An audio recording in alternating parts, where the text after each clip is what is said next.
Entonces ya estamos por terminar justamente lo que es el tema. De hecho, para la evaluación prácticamente ya terminamos el material teórico. Lo que viene pues simplemente es este, un teoremita que me va a permitir determinar cuándo una transformación es diagonalizable. Realmente es una interpretación de un concepto que vamos a introducir el día de hoy, que es la suma directa, y aplicarlo a un teorema que ya hemos visto que marque como el de los más importantes. Y bueno, simplemente es prácticamente lo mismo, pero en otra versión. Independientemente de este resultado, vamos a terminar lo que es la diagonalización el día de hoy y vamos a comenzar con el tema, ¿cómo se llama? Pudiéramos decir que, pues no quisiera decir que es el principal. Bueno, es tan importante como la diagonalización, es el conocido teorema de Cayley-Hamilton, que es el que vamos a ver comenzar el día de hoy y terminar hasta el próximo día viernes. Entonces vamos a terminar esta sección de diagonalización y estamos justamente en lo que es la suma directa.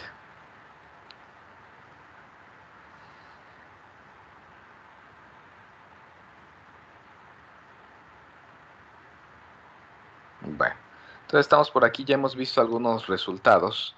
De hecho, ya con anterioridad han trabajado con suma de espacios vectoriales. Si tienen un espacio, tienen dos subespacios vectoriales, ya vieron que la suma es un subespacio vectorial también. De manera general, si tienen desde W1 hasta WK, K subespacios vectoriales van a definir el subespacio suma de WI con I desde 1 hasta K, es decir, W1 más W2 hasta W a la K, es el conjunto de todos los vectores que tienen esta forma.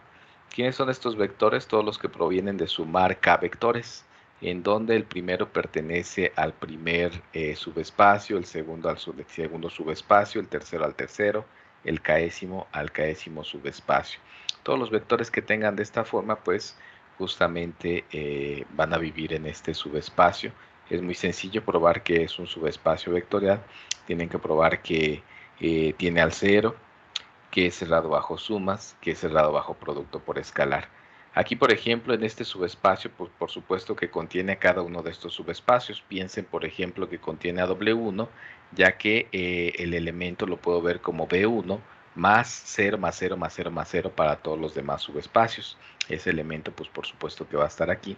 Entonces W1 está contenido en la suma. Asimismo, W2 está aquí, todos los subespacios están. ¿Ok? No es necesario que todos los sumandos sean distintos de cero. Por ejemplo, puedes tomarte cualquier cantidad de ceros, e incluso te los puedes tomar todos como cero y lo que te daría es que el cero pertenece aquí a este conjunto. Bueno, como ejemplito, pues tenemos lo siguiente. Voy a considerar mi espacio vectorial grande como R3.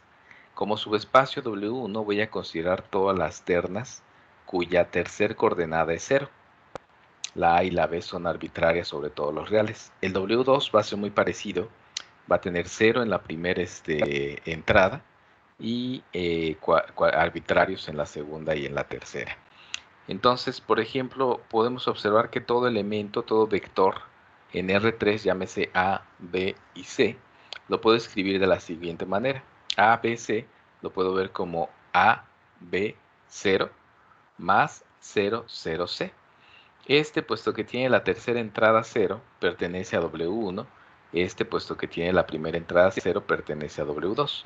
Es decir, todo vector en B se puede ver como un vector en W1 más un vector en W2. Lo que estaría probando es que B está contenido en W1 más W2. De manera trivial, la suma de subespacios está contenida en el espacio grande, es decir, se da la contención de derecha e izquierda.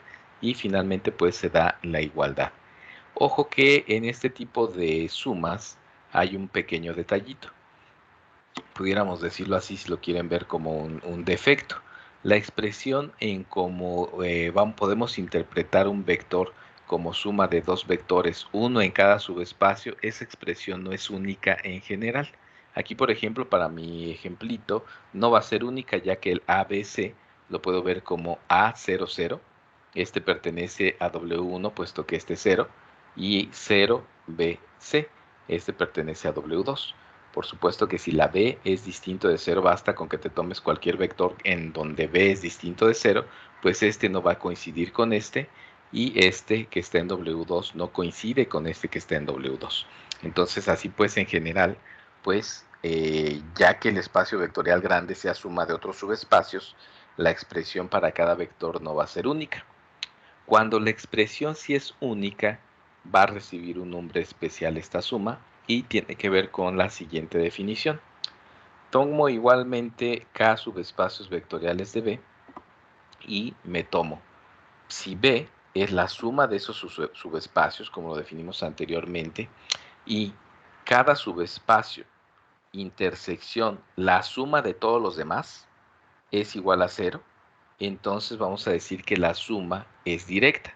Para denotar eso, lo escribimos así. B es el signo de suma, encerradito con un círculo, es suma directa de los WIs con I desde 1 hasta acá.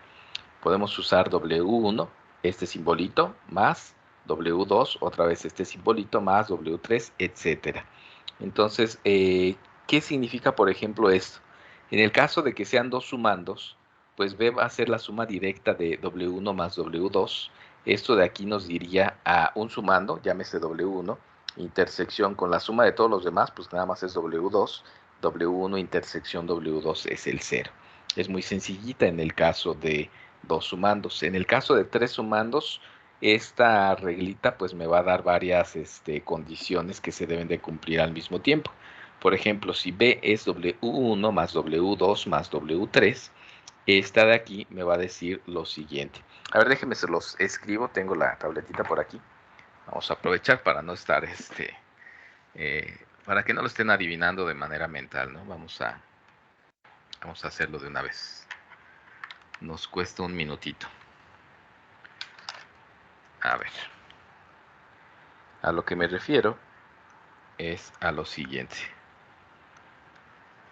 Si tenemos el caso de que B es W1 más W2 y W1 intersección W2 es el 0, pues esto es a lo que llamamos con estas dos condiciones a que B es W1 más W2. En el caso de tres sumandos es un poco más complicado. ¿Qué es la suma directa de tres sumandos? Pues significa lo siguiente. Primero,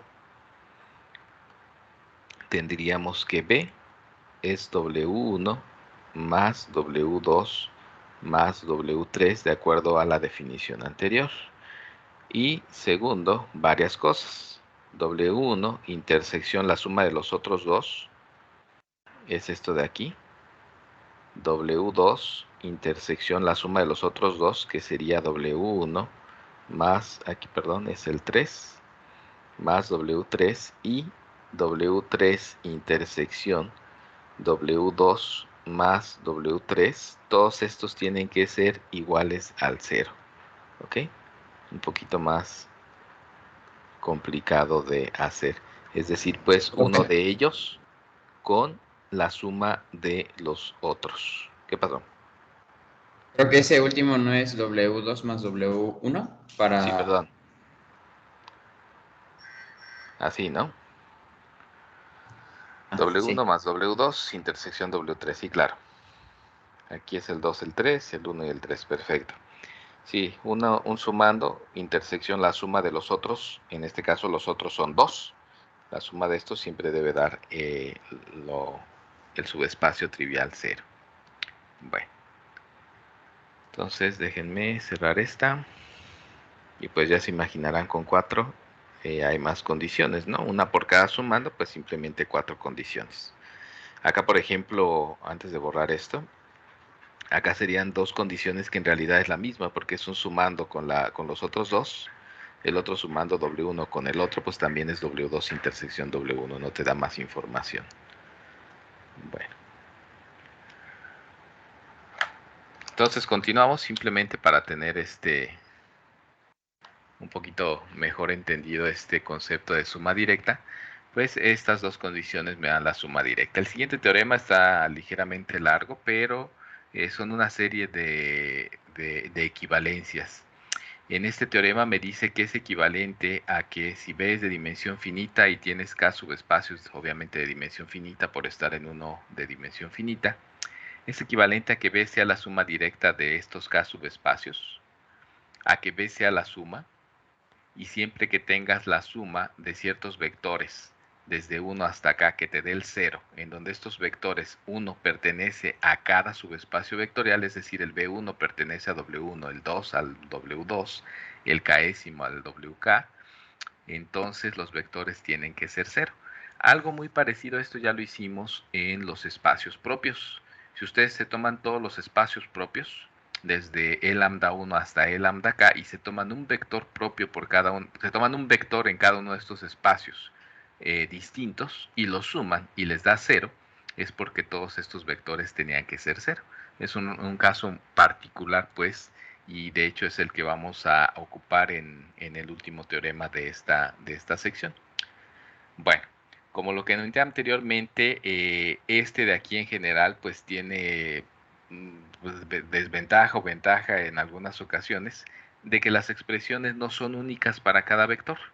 En el caso de la suma directa, esta expresión sí va a ser única, porque te dice que es suma directa y es equivalente a que todo vector, o para todo vector, va a existir una única expresión de esta forma, en donde el B1 está en W1, B2 en W2, etcétera, el BK en el WK. Esta expresión aquí sí va a ser única. Entonces, por ejemplo, de inmediato puedo decir que en mi ejemplo, B efectivamente resultó ser, en este caso R3, la suma directa de W1, perdón, la suma de W1 con W2, pero no puede ser la suma directa, puesto que la expresión no es única. Algo equivalente es que si te tomas una base ordenada para cada uno de estos subespacios, pues si es suma directa va a resultar que es equivalente a que la unión de base sea base. Este es un resultado que en general pues no se cumple. Si tú tomas dos bases de cualquiera dos subespacios y las unes, pues incluso se puede perder hasta el hecho de que generen o de que sea linealmente independiente, depende del caso. Aquí no, aquí te garantiza que si te tomas bases de cada subespacio y las unes, pues entonces la unión va a ser una base del espacio grande. El 5 pues prácticamente es un caso particular del 4, te dice que van a existir bases, gamma i, perdón, para cada subespacio wi, en donde la unión de todas estas bases va a ser una base ordenada de W. ¿Ok? Aquí en el 4 la diferencia es que es para todas las bases que consigan aquí, cualquier unión de este estilo es una base, y aquí te dice que existe al menos una base para cada subespacio, de tal suerte que la unión es una base para todo el espacio V. Bueno, puesto que son equivalentes, lo que vamos a hacer es demostrar que 1 implica 2, 2 implica 3, 3 implica 4, 4 implica 5 y 5 implica 1. Así tendremos pues que todas se implican a las demás. Entonces serán pues en este momento pues equivalentes. Comencemos con 1 implica 2. Estoy en el supuesto de que B es suma directa. En particular pues yo ya tengo que B tiene que ser la suma. Vamos a llamar que esta suma a secas, sin ser directa, ¿no? Aunque ya por el 1 sí lo sé que es. Ahora, me tomo vectores BI en WI para cada I desde 1 hasta acá, 1 por cada espacio, y sumo estos K vectores. Y supongo que me da el 0. Lo que voy a hacer es tomarme uno de ellos, el J'ésimo, y despejarlo. Si despejo el J'ésimo, tendré que BJ es la suma de menos la suma de todos los demás. Aquí la suma iría con I de 1 acá, salvo que con I distinto de J. Es la única cosa que tendría, ya que aquí ya tengo el J'ésimo. Por un lado, este pertenece a WJ, y por otro lado, este pertenece a la suma de todos los demás excepto el J'ésimo. Pero como esta es una suma directa por 1, yo sé que esta intersección es el 0. Así que ya probé que en particular el BJ es 0, pero esta es J para cualquier J desde 1 hasta acá. Es decir, todos estos sumandos pues son 0. Es lo que queríamos demostrar. Ahora ya sabemos que nuestro espacio vectorial es de esta forma y que cada vez que tengo una expresión de este estilo es porque todos los sumandos tienen que ser 0. Vamos a demostrar con esto de que mi expresión es única. Ya sé que B es la suma de los subespacios, es decir, que B tiene una expresión de este estilo. Entonces, B es la suma de BI con I de 1 acá, en donde cada BI pertenece a WI. Ahora, esto me garantiza la existencia de al menos una expresión de este estilo. Vamos a suponer que hay otra expresión de este estilo, es decir, que B es la suma de los BI' con I de 1 acá, donde los BI' también pertenecen cada uno, el iésimo, al espacio iésimo también. Que tengo dos expresiones, pues vamos a ver que en realidad es la misma expresión. Quiero demostrar la unicidad. Entonces ya tengo la existencia, me falta la unicidad. Pues paso todos estos para el otro lado. Lo que me va a quedar es una expresión igual a 0. Puedo unirlos, sumarlos, asociar, perdón, los sumandos y me quedaría la suma con I de 1 acá de BI menos BI'. Y esto me da 0. Ahora, tanto BI como BI' pertenecen a WI. La diferencia como espacio vectorial también va a pertenecer a él. Ahora lo que tengo aquí es suma de K elementos, cada uno de ellos en los distintos subespacios. Y la suma me da 0. La hipótesis de 2 me garantiza que cada sumando tiene que ser 0. Pero si cada sumando es 0, tengo esta expresión para toda i. Otra forma de decirlo es que BI es igual a BI' para toda i desde 1 hasta acá. Es decir, que la expresión es exactamente la misma. Si esto es BI para toda i, pues entonces no hay dos expresiones distintas, sino una única expresión. Ahora tengo por hipótesis que la expresión es única. Vamos a demostrar que la unión de bases es base también. Para esto me tomo una base, gamma subíndice i, ordenada del espacio o del subespacio WI. Vamos a etiquetar sus vectores y digamos que estos son UI1 hasta UI eta sub i. Y me voy a tomar, la unión de todos estos elementos. ¿Ok? Entonces, por un lado, tenemos lo siguiente. Todo vector se ve como suma de vectores en B, y es decir, yo sé por 3 que todo vector en B se ve de esta forma. Es decir, que todo vector o mi espacio vectorial justamente es la suma de los espacios WI. Ya tengo esta expresión. Ahora, de esta expresión, puesto que cada BI es lo generado por su base, entonces la unión de todas las bases va a formar a este subespacio. En particular, pues, la unión de todos estos básicos me va a generar a mi espacio grande. Es decir, que B es lo generado por la unión de estas K bases distintas de mis distintos espacios o subespacios vectoriales. Ahora, yo quiero demostrar que esta unión es una base. Ya acabo de demostrar que genera. Necesito ahora demostrar que es un conjunto linealmente independiente. Para ello me tomo una combinación lineal de todos sus elementos que me dé el 0. Esa expresión no es más que esta que tenemos aquí. Estoy sumando las combinaciones lineales de los U y J, con J desde 1 hasta eta i. Eso es correr sobre todos los elementos de gamma i.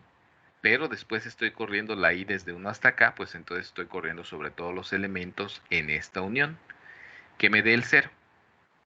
Ahora, lo que vamos a hacer es asociar los elementos, los sumandos aquí, voy a asociarlos de acuerdo a la base que pertenecen. Es decir, voy a llamarle a todo esto WI. ¿Qué es WI? Es la suma de los A y J de U y J con J desde 1 hasta eta i, esta expresión de acá. Esta es una combinación lineal de elementos que solamente estoy corriendo sobre los elementos de gamma i. Es decir, esto cae dentro de mi espacio WI mayúscula. ¿Ok? Entonces, este elemento pertenece a WI y esta expresión se transforma a la suma de con i de 1 acá del WI igual a 0. Entonces ya tengo esto de aquí. Por otro lado, como este es el vector 0, el 0 también lo puedo escribir de otra forma. Lo puedo escribir como 0 más 0 más 0 k veces. Pero ahora yo sé por 4 mi hipótesis que, perdón, por 3, que mi hipótesis de que la expresión es única. Pero si aquí estoy viendo el 0 en WI y aquí el WI está en WI, entonces el WI tiene que ser 0 para que mi expresión efectivamente sea única, si no estas serían expresiones distintas del vector 0. Ya sé entonces que cada WI es 0, me voy a esta expresión, entonces yo tendría que hay una combinación lineal de los elementos en la base gamma i que me da el 0. Pero como estos son básicos, pues son linealmente independientes. Lo que me arrojaría eso es que cada a y j es 0. Pero esta a y j es 0 para cada j de 1 a eta i y para cada i de 1 a k. Es decir, dada esta expresión, demostré que todos los a y j son 0. Es decir, acabo de mostrar que este conjunto unión de gamma 1 hasta gamma k es linealmente independiente y genera B, pues acabamos de demostrar que esta unión es una base. ¿Ok? 4 implica 5, es trivial, simplemente tómense cualquier base de cada subespacio WI, únenlo y de acuerdo a 4 te dice que eso es una base. Aquí basta con que exista una, pues de hecho cualesquier base que se tomen de acuerdo a 4 y luego de WIs y luego las unan, van a obtener una base de B. Entonces no hay que hacer nada del 4 al 5. Del 5 implica 1, ya estamos por el último. Vamos a tomarnos nuevamente bases como anteriormente. Gamma i, que sea UI1 hasta UI eta i, una base de WI. Y me voy a tomar la unión. Por 5, yo sé que si estas son bases de los WIs, entonces este de aquí es una base de B. ¿Ok? Como es una base de B, pues lo que vamos a ver es que B es lo generado por la unión de estos conjuntos básicos. Otra forma de decirlo, pues, es que B es suma de combinaciones lineales de elementos de aquí. Vamos para arriba, todo elemento en B se vería pues de esta forma. En general, déjenme ver, sin el 0, ¿no? Aquí simplemente omitan el 0, todo elemento se vería de esta forma. Pero cada uno de estos está en WI, entonces cada elemento de esta forma estaría en la suma de los WIs. Lo que estoy diciendo pues es esto. Que B esté en lo generado por toda esta unión de todas estas bases, pues en particular está en la suma de los WIs con I desde 1 hasta acá. Ya tengo esta expresión. Me falta ver qué pasa con las intersecciones de cada sumando con la suma de los otros dos. Tengo que verificar que sea 0. Vamos a elegir un R entre 1 y K, arbitrario pero fijo. Y vamos a suponer que la intersección del Résimo subespacio con la suma de todos los demás es distinta de 0. Vamos a llegar a una contradicción. Entonces supongo que es distinto de 0. ¿Qué querría decir eso? Pues que hay un vector aquí que también está acá y que es distinto de 0. Por estar en WR tiene que tener esta forma. Es una combinación lineal de su base de WR. Llámese UR1 hasta UR eta R. Esto por un lado es distinto de 0 y por el otro lado, por estar en este conjunto, perdón, en este de aquí, se ve de esta forma, no muy elegante, ¿no? Es de esta forma, ¿ok? Entonces lo que tengo es que este es igual a este y es distinto de 0, es decir, tengo esta expresión. Por un lado el elemento se ve así, por otro lado el elemento se ve así. Y para que sea distinto de 0, pues todos los escalares que están aquí, no todos estos pueden ser 0, ni todos estos pueden ser 0. Ahora vamos a pasar toda la expresión hacia un lado. Y lo que me quedaría es esta expresión. Esta expresión es una combinación lineal de todos los elementos en la unión de los gamma i's, es decir, está en gamma. Es una combinación lineal de un conjunto linealmente independiente que te da el 0, pues entonces todos los a y j tendrían que ser 0 porque es linealmente independiente y acá yo estoy diciendo que no todos son 0. Ahí está la contradicción. ¿En dónde está la contradicción? En suponer que esta intersección es distinta de 0. Por lo tanto, mi intersección es 0 para toda R desde 1 hasta acá y finalmente pues acabo de mostrar que mi espacio es la suma de los WIs con I desde 1 hasta acá. ¿Alguna duda, pregunta?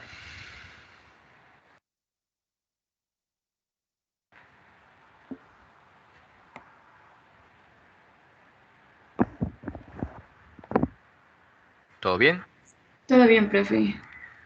o todo mal? Bueno, vamos a interpretar uno de los resultados de los que ya hemos visto y mezclarlo con este concepto de suma directa. Vamos a este teorema igualmente importante. Ese teorema pues justamente es el 427 y que nos dice que una transformación... Vamos a ver qué dice el 427. Vamos a buscarlo. Ya me lo pasé. Ok. Nos dice que una transformación en donde los lambdas distintos son k, es lambda 1 hasta lambda k, y el polinomio característico se divide, t es diagonalizable si solo si para cada i desde 1 hasta k, la multiplicidad de lambda i es igual a la dimensión de lambda i. Por otro lado, si t es diagonalizable y beta i es una base ordenada de lambda i, entonces la unión de las bases va a ser una base de B. Apelando al quinto resultado del teorema anterior, a la equivalencia número 5, te decía, si existen subespacios para los cuales existen bases y te tomas la unión de esas bases, te da una base, pues entonces es porque el espacio es la suma directa de los subespacios. Es decir, que B es la suma directa de los espacios propios. Vamos a ver qué dice nuestro teorema en cuestión al respecto ahorita. Nos dice lo siguiente. Y también es una caracterización de cuando una transformación es diagonalizable. B de dimensión finita, T una transformación lineal. La transformación es diagonalizable si solo si B es suma directa de los distintos espacios propios de T. Prácticamente ya acabo de verificar una de las implicaciones. Me tomo los distintos valores propios, lambda 1 hasta lambda k, y me tomo lo siguiente. Vamos a suponer que T es diagonalizable. Entonces, sabemos que si gamma i es una base ordenada de E lambda i, por el teorema 427 yo sé que gamma, que es la unión de estas bases, es base de B. Entonces, por el punto 5 del teorema anterior, yo sé que tendría que B es la suma directa de los espacios propios distintos. Entonces ya tengo esta implicación. Para el regreso, mucho más sencillo. No ocupo de hecho ningún teorema. Si B es la suma directa de los espacios propios, entonces también por el teorema anterior yo sé que si gamma es una base ordenada de lambda i, para cada i desde 1 hasta k, entonces yo sé que esta es una base de B. Al ser esta una base de B, vamos a calcular la representación matricial de T respecto de gamma. Estos vectores, estas bases, son bases de cada espacio propio. Como son bases, no contienen al cero. Entonces, específicamente los elementos de aquí son vectores propios asociados a lambda i. Entonces, todos estos elementos en la unión son vectores propios asociados a distintos valores propios.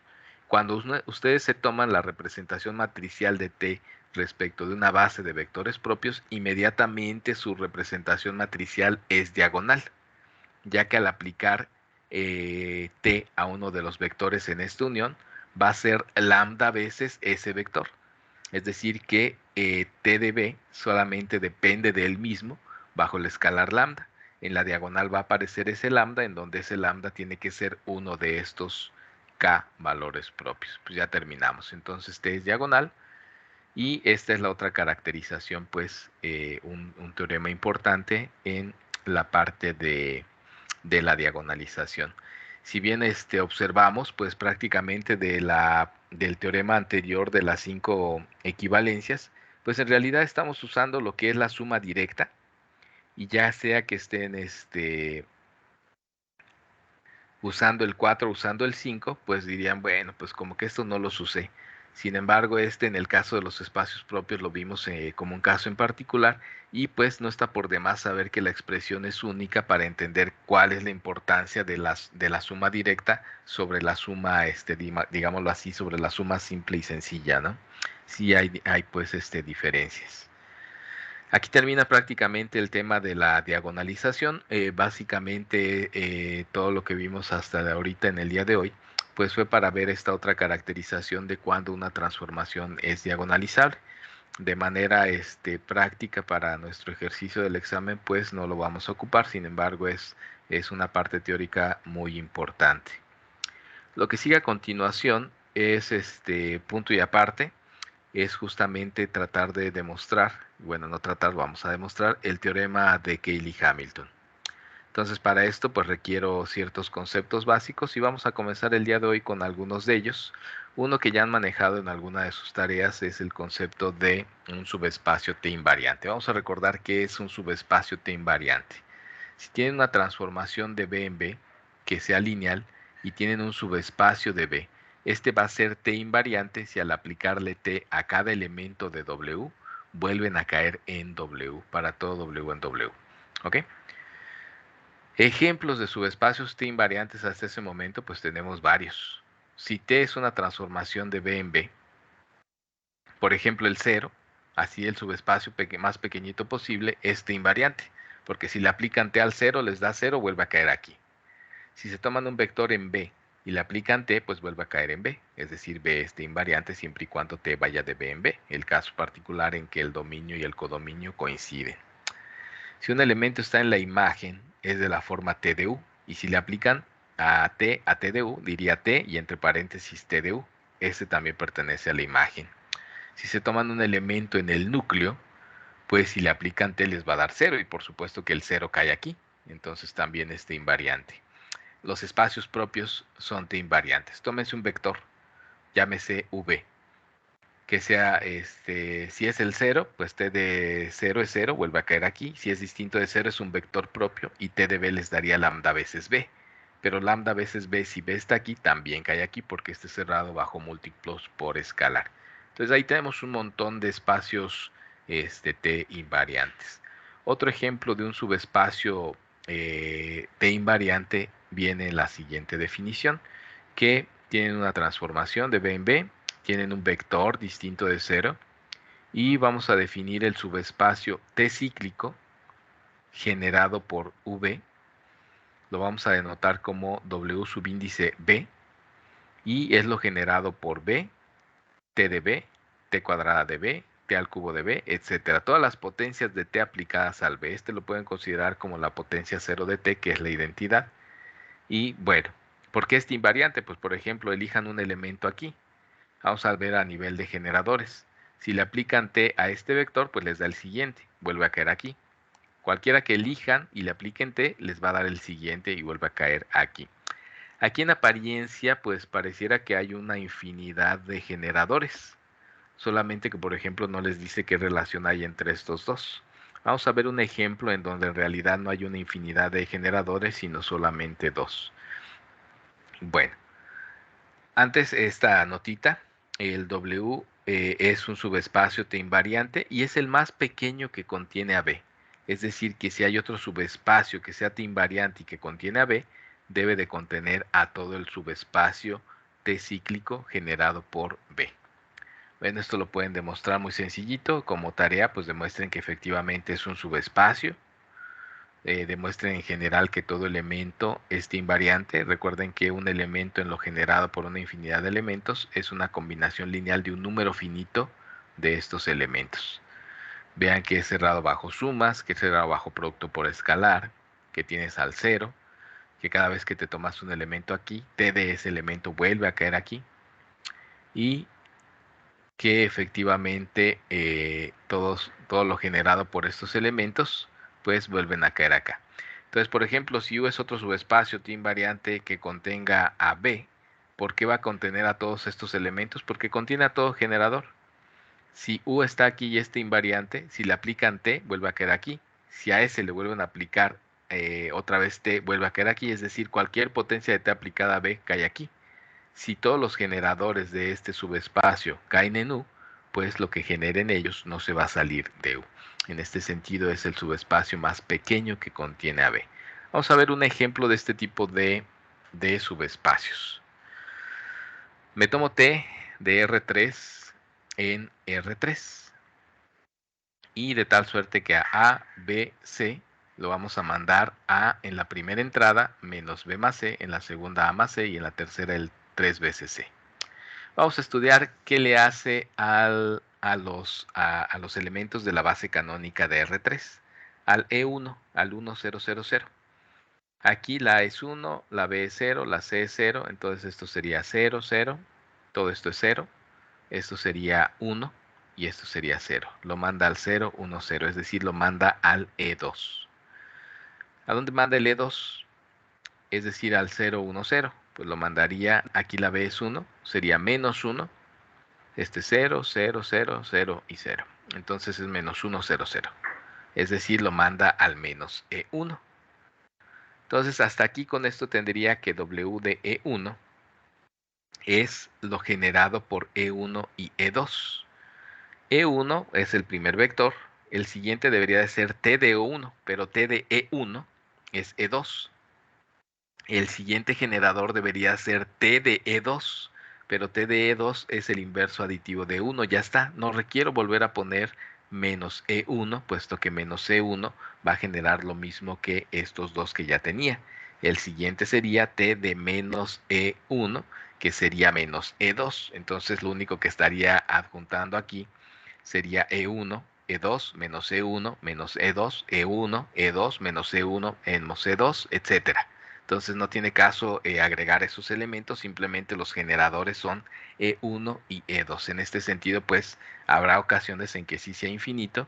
En el caso de que no estemos en un subespacio infinito pudiera ocurrir, pero en otras ocasiones no va a pasar de ser un conjunto finito. Entonces, como es este ejemplo de acá. Bueno, para los subespacios invariantes me va a importar. El siguiente teorema solamente habla de subespacios invariantes. Por ejemplo, nos dice que si te tomas un espacio de dimensión finita y T de B en B lineal y W es un subespacio de BT invariante, entonces el polinomio característico de T restringido al subespacio T invariante va a dividir al polinomio característico de T, esto sin restringir, en el anillo de polinomios. Vámonos con un ejemplito y que tiene que ver con este de aquí justamente, ya que este es un subespacio T invariante. Vamos a tratar de ver cómo se comportaría el teorema a nivel de este ejemplito. Para eso requiero un poquito más. Me voy a tomar este par de elementos que generan a pero como son independientes, pues van a resultar ser una base de aquí. Lo puedo extender a una base de R3, es muy trivial. Para extenderlo, pues simplemente le agrego el E3. ¿A dónde iría el E3? ¿Quién es el E3? El 0, 0, 1. Iría a parar a 0 más 1, 1, 0 más 1, 1 y 3 veces 1. Es decir, el E3 iría al 1, 1, 3. Ahora, escritos en términos de la misma base canónica, pues son ellos mismos. El 0, 1, 0, menos 1, 0, 0 y el 1, 1, 3. Recuerden esto y vamos hacia el ejemplito. Ahorita regreso al teorema. Entonces, en este sentido, la representación matricial de T de la base canónica en la propia base canónica, pues les daría lo que ya tenemos, el 0, 1, 0, el menos 1, 0, 0 y el 1, 1, 3. Para obtener el polinomio característico de toda esta matriz, debo restar x en la diagonal. Me quedaría menos x y 3 menos x. Para calcular el polinomio característico debo obtener el determinante de la matriz característica. Pues yo me iría sobre este renglón que ya tiene dos ceros. Entonces simplemente sería 3 menos x, omito este renglón, esta columna, por el determinante de este menor, que es menos x, que en este caso sería x cuadrada, menos el producto de estos dos, que es menos 1, es decir, sería x cuadrada más 1. Quedaría esto de aquí por el 3 menos x, que es esto de acá. Este sería el polinomio característico de esta matriz. Ahora, este de aquí, pues no es más que el polinomio característico de t restringido al espacio WE1, que es t invariante.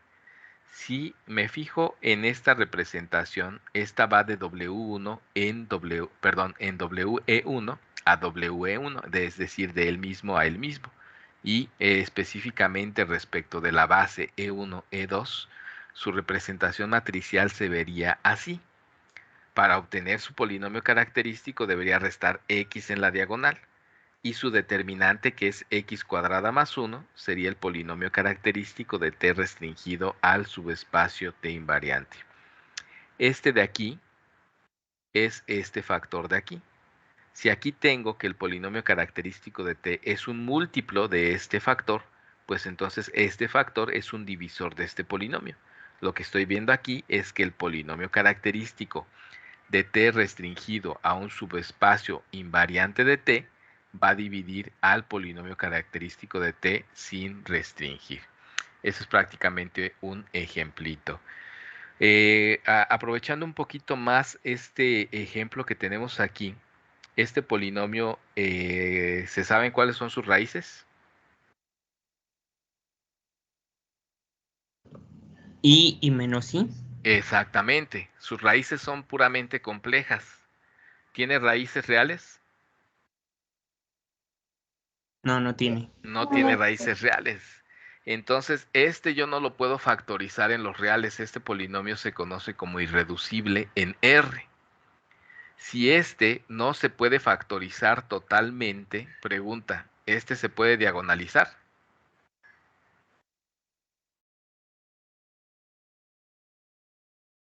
No.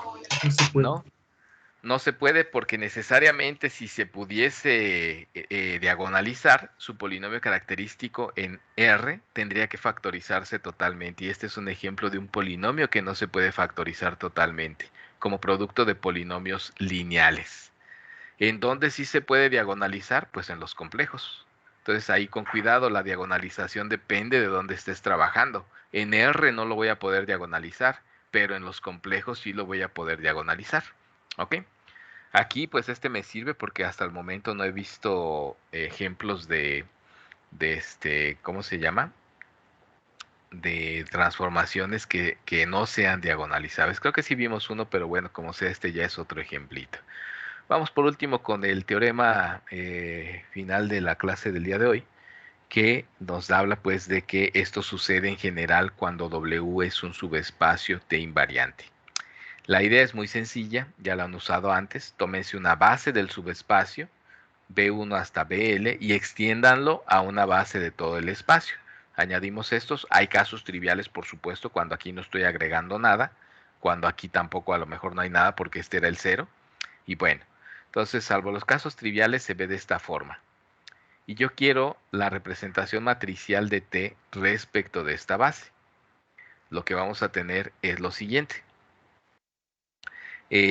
A la hora de aplicarle T a uno de estos vectores, puesto que estos están en W y W está invariante, vuelve a caer en W, es decir, se pueden escribir en términos de estos mismos y no requiero de estos.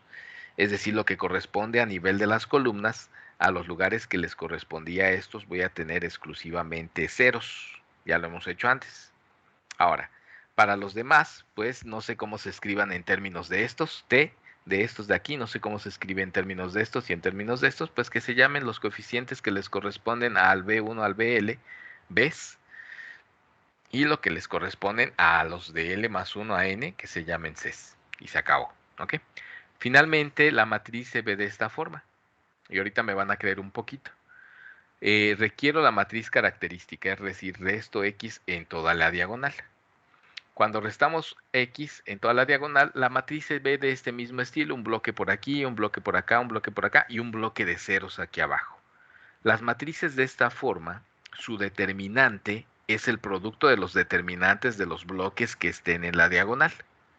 Esa parte me la van a creer, ahorita la demostramos. Entonces lo que tendría aquí es que el polinomio característico de T sería el determinante de A menos X por I, que es todo esto de acá. Pero este sería el determinante de T restringido a W en gamma, menos X por la identidad. Si resto X aquí, pues en realidad le resté X a toda la diagonal de este y por separado a esta de acá. Entonces será otra cosa más que el polinomio característico de T restringido a W por el polinomio característico de C. Ok, si a estas matrices le restan X y calculan el determinante, pues lo que les daría es el polinomio característico de C. Finalmente, este polinomio no me interesa mucho. El que me interesa es este de aquí, que el de la restricción de T al subespacio invariante va a dividir al de T sin restringir. Ese es el resultado, pues, principal y los vamos a estar usando, este es un resultado súper importante para demostrar el teorema de Cayley-Hamilton.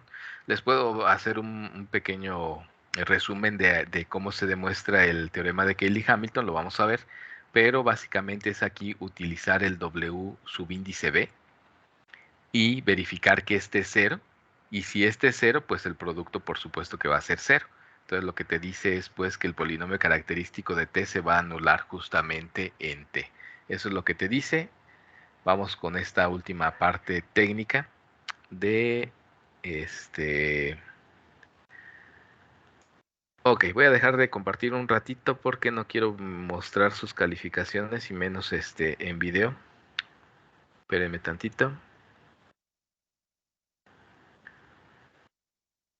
Ok, de hecho voy a terminar la grabación. Ya es un detallito nada más el que voy a demostrar para que no tenga problemas de presentar sus calificaciones. No quisiera hacer eso.